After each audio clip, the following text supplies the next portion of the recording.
하나님의 거룩한 영광 가운데 여러분들 매일 호흡하며 또 그 은혜의 영광을 누릴 수 있길 부탁드립니다. 오늘 93쪽 맨 아랫줄이네요. 본성적 악을 선으로 바꾸는 방법이 무엇이겠습니까? 우리 속에는 아담으로부터 내려오는 본성적 악이 있다. 그리고 8가지의 어떤 과정을 통해서 우리 안에 또한 악이 자리 잡았다 라고 말씀드렸습니다. 그러면 이 모든 것을 제거할 수 있는 방법은 뭘까? 여러분, 첫 번째는 순종입니다. 순종은 하나님, 내가 하나님 앞에 완전히 항복했습니다 라고 하는 것을 행동으로 보여주는 거예요. 내가 하나님 앞에 항복해서 그리고 하나님이 나의 주인이 되셨고 내가 하나님의 말씀에 순종하면서 살아가기 때문에 우리 몸 안에 있는 원수가 더 이상 견디질 못해요. 왜냐하면 악이 우리의 몸 안에 있으면 자신이 지금 뭐를 해야 돼요? 하나님의 말씀에 순종하는 나를 따라서 자기도 순종해야 되기 때문에. 두 번째는 헌신입니다. 헌신은 하나님을 신뢰하고 있음을 스스로 증명하는 거예요. 그래서 헌신한다는 얘기는 내가 살아서 움직인다는 얘기입니다. 내가 살아서 하나님 앞에서 헌신하는데 악한 일을 하겠습니까? 선한 일을 하겠습니까? 당연히 선한 일을 하게 되겠죠. 그래서 그 선한 일을 하기 때문에 본성적으로 악한 사단은 우리 안에서 머무를 수가 없다. 그래서 우리는 이 땅을 살아가는 동안 하나님의 말씀에 순종하고 그리고 하나님의 뜻에 헌신하는 사람이 되는 겁니다. 그래서 이 땅을 살아가는 모든 사람은요, 하나님으로부터 받은 독특한 사명이 다 있습니다. 그것이 생의 목적이어야 합니다. 여러분, 사명이 있다. 여러분, 얼마나 행복합니까? 내가 만들어낸 어떤 계획이 아니라 하나님이 나를 인정하셔서 나에게 특별한 사명을 주셨다. 와, 여러분 정말 멋있지 않습니까? 이 사명을 우리는 부르심이라고 합니다. 그런데 이 부르심을 다 알고 있는 사람이 없어요. 여러분, 내가 그 부르심을 다 알면 내 속에 있는 사단이 그거를 다 알겠죠. 그러면 사단이 나를 살려두겠습니까? 이 부르심은 껍질 속에 감추어져 있습니다. 여러분, 정말 귀한 씨앗일수록 껍질이 더 단단하다는 것을 알아야 돼요. 그죠? 여러분, 우리는 장점과 단점을 다 가지고 있습니다. 그래서 어떤 사람은 그 단점을 쓸데없다고 버려버리라고 얘기를 해요. 그리고 장점을 키우라고 얘기합니다.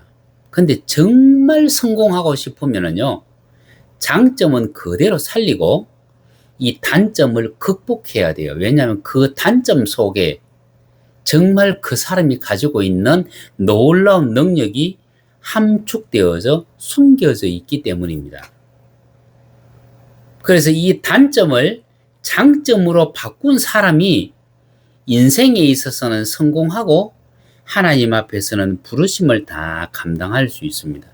여러분, 제가 장점이면서도 단점인 것이 요즘은 이제 어느 정도 장점이 되었습니다만은 제가 정말 하기 싫은 것 중에 한 가지가 뭐였느냐 하면 남들 앞에 서는 거예요. 사람들 앞에만 서면 얼굴이 빨개져요. 그리고 남들 앞에서 말하는 것이 정말 싫어요. 정말 싫었던 사람이에요. 그래서 학교 다닐 때도 어떤 무언가를 발표해야 될 일이 있으면요, 한 3일 전부터 가슴이 콩닥콩닥 했던 사람이에요. 근데 여러분, 그런 저를 하나님 목사로 만드셨습니다. 중학교 3학년 때 제가 처음으로 설교를 했습니다. 담임 목사님이 저에게 설교를 하라 그랬어요. 앞에 목사님도 계시고 장로님들도 계시고 한 150명입니다. 아마 저를 훈련시키려고 그렇게 하셨나 봐요. 단순한 목사로서의 그 사명 외에 하나님께서 또 한 가지 주신 사명이 있습니다. 그래서 한 1년 반 이상을 튕기다가 제가 이제 도저히 안 되겠다 싶어서 제가 저희 거실에다가 조그마한 현수막을 한 개 이렇게 붙인 적이 있어요. 그것이 2009년도입니다. 가로 한 1m, 높이 한 30cm 정도 광고판을 제작하시는 아는 집사님한테 부탁을 해서 이제 한 개 만들었어요. 내용은 뭐냐면 열방을 치유하라. 열방을 치유하라. 그리고 그 밑에 소제목으로 이렇게 적었습니다. 주님 보좌 앞에서 나와 땅끝까지. 주님 보좌 앞에서 나와서 땅끝까지 열방을 치유하라. 이 현수막을 왜 만들었느냐 하면 한 1년 전쯤에 주님께서 이 말씀을 저에게 하셨거든요. 열방을 치유하라. 그런데 여러분 자신감이 없어요. 첫째는. 그리고 이 사명이 너무 커요. 그래서 한 1년 한 5개월 정도를 뒤로 계속 미루다가 이제는 도저히 안 되겠다. 해야 되겠다. 그래서 맞추어서 거실에 탁 걸면서 제가 뭐라고 기도를 했느냐 하면 이렇게 기도했습니다. 주님, 이 현수막처럼 열방을 치유하라는 제목을 가진 책이 출간되어진다면 그때는 저를 향한 주님의 부르심으로 확신하고 무조건 순종하겠습니다. 여러분, 열방을 치유하라는 책이 출판되어지면 제가 무조건 순종하겠다고. 그래서 거실에 탁 붙여놨어요. 저는요, 그런 제목의 책은 출간 안 될 줄 알았어요. 날짜가 언제였다고요? 2009년 4월 5일. 현수막 사진이. 그리고 난 뒤 한 2주쯤 지난 후에 서점회를 탁 갔는데 책 한 권이 눈에 딱 띕니다. 이 책이에요. 열방을 치유하라. 이 책을 누가 썼느냐 하면 어제 시간에 제가 설명드렸던 존 앤 폴라 샌더포드 목사님이 썼는 책이에요. 그래서 제가 이 뒤에 날짜를 제가 봤잖아요. 도대체 이 책은 언제 출판이 되어졌을까? 출간되어졌을까? 현수막을 건 날짜가 2009년 4월 5일인데요. 일판 인쇄일이 2009년 4월 6일이에요. 제가 거실에 현수막을 걸면서 기도했던 그 다음날 이 책이 출판되어졌네요. 그래서 저는요, 제 말에 제가 코 낀 사람이에요. 그래서 제가 이 사역을 하고 있습니다. 그런데 하나님은 저를 놓치시지 않으시잖아요. 2009년 4월 5일 날 현수막을 걸면서 제가 뭐라고 소제목을 했다고요? 주님 보좌 앞에서 나와 땅끝까지. 저는 이렇게 소원을 담았는데 주님은 저에게 보좌를 경험하라고 말씀하셨잖아요. 그럼 보좌를 경험하고 이 사역을 감당해야 될 것은 저의 몫이라는 얘기입니다. 여러분, 죄는요, 사람의 모든 생각과 신체를 결박하고 본성적인 악에 길들여진 존재로 끌고 다닙니다. 본성적 악에 길들여졌다는 얘기는 아주 단단한 껍질 속에 가두어 놨다는 얘기예요. 아셨습니까? 그래서 이 본성적 악을 깨트리지 아니하면 결국은 어디로 떨어진다? 불못으로 떨어져요. 그러나 하나님은 회개하고 하나님이 원하시는 삶을 살고자 하는 이들에게는 그 죄와 그 본성적 악에 길들여진 모든 것을 새롭게 하십니다. 그리고 새로워진 모든 것은 하나님의 뜻을 따라 움직이는 하나님의 도구가 되어져요. 그래서 그 본성적 악을 깨뜨리고 죄를 벗어버리고 하나님에 의하여 새로워진 도구가 되었을 때에만이 순종과 헌신의 길을 가게 됩니다. 하나님의 사람에게서 옛 습관이 나타나는 것은 옛 습관을 버리지 않고 새 것을 받아들이지 않았기 때문이에요. 그래서 새로워지기 전에 우리가 행하는 모든 것은 본성적 악의 산물이에요. 착한 것처럼 보이지만은 그것은요, 하나님 앞에서는 결코 착한 것이 아니다. 그래서 선은 최선의 적이라는 말이 그렇게 해서 나오는 겁니다.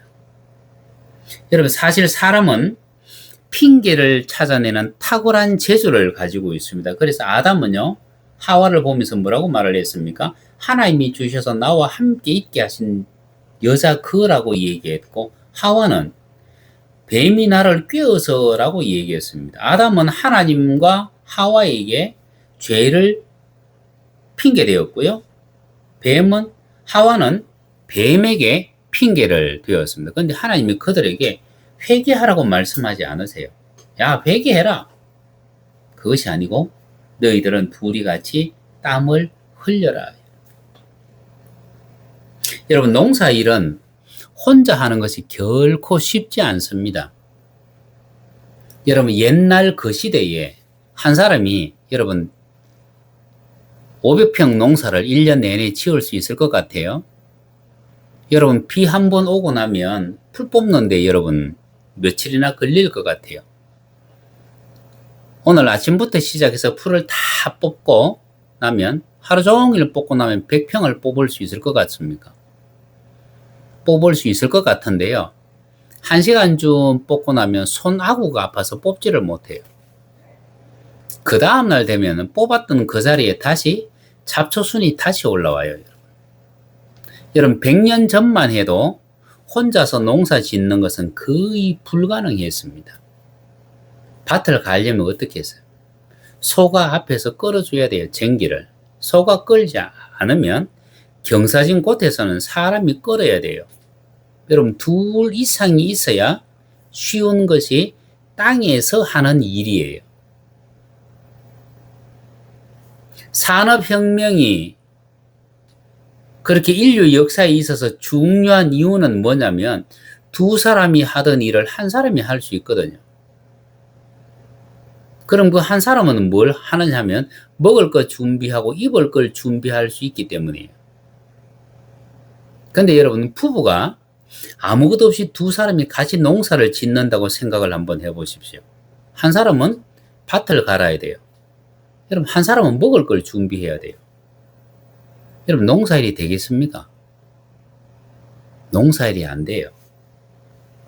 그래서 하나님이 땅을 기경하라는 얘기는 둘이 연합하라는 얘기입니다. 혼자서는 도저히 할 수 없는 것이 땅에서의 일이었습니다. 그래서 내가 지금 같이 농사를 짓고 있는데 이 사람이 아파서